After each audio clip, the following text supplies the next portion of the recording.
俺の名前は、シロナガスクジラ。世界最大の動物らしい。いや、過去も含めて、地球史上で一番でかいんだっけ。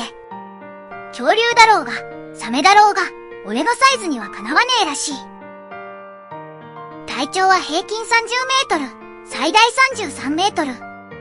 渋谷スクランブル交差点に寝かせればちょうど収まるくらいのサイズさ。体重は100、150トン。最大では200トンを超えることもある。人間にすると、成人1人60キロとしても3000、4000人分だ。つまり、ちっこい町一つ分だな。寿命は人間と同じくらいだ。でも不思議だよな。こんな化け物みたいな体してて、俺は、オキアミっていう数センチのエビみたいなのばかり食ってるんだ。これだけでかいのに、生きてる間、ほとんど誰にも知られずに、静かに海を泳いでるだけさ。ちなみに俺は、魚じゃない、哺乳類だ。肺で息をしてる。眠ってても、呼吸を止めたら死ぬ。だから、脳の半分を起こしたまま、もう半分で夢を見る。それが、海で生きるってことさ。今日は、そんな俺の一生を、話そうと思う。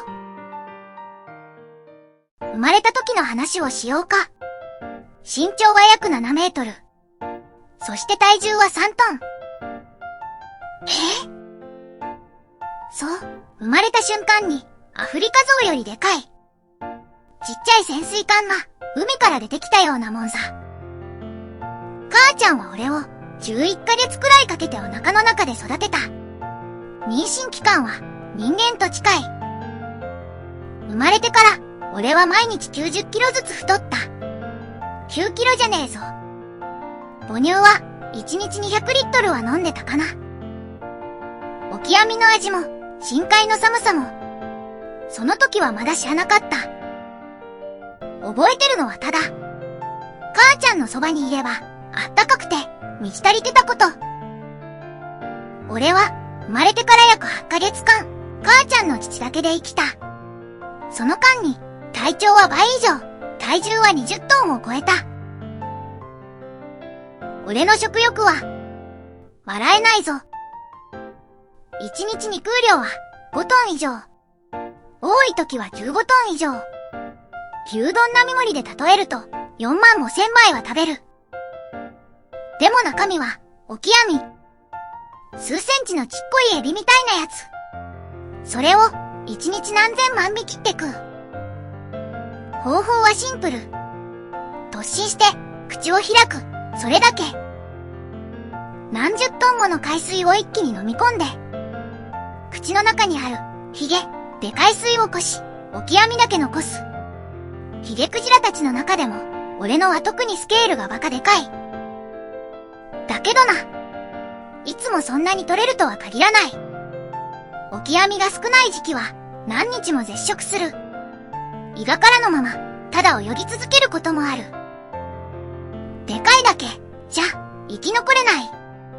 太ってる時は、それだけ必死に、食いだめた証。なんだ。人間はよく言う。海を優雅に泳ぐ、神秘の生き物、ってな。でもな。俺の人生、ほとんど、孤独、と、沈黙、さ。群れは、作らない、せいぜい手垢、母子。大海原を、たった一頭で何千キロも泳ぐ。夏は極地で食って、冬は熱帯で子を産む。毎年、赤道から極地まで、往復1万キロ以上を移動する。地図じゃ測れねえ。俺の世界は、音、で繋がってる。俺の声は、20Hz 以下の、超低周波。海の底を伝って、1600キロ以上先の仲間に届くこともある。けどな、最近は違う。人間の貨物船、海底探査、軍のソナー。その、ノイズ、が、俺らの声をかき消していく。今じゃ、話すことができない海、になりつつある。誰とも話せず、どこにも届かず。ただ、広すぎる海の中を一頭で泳ぎ続ける。あんたらには優雅に見えるかもしれない。でもこっちからすれば、それは孤独の優雅さなんだ。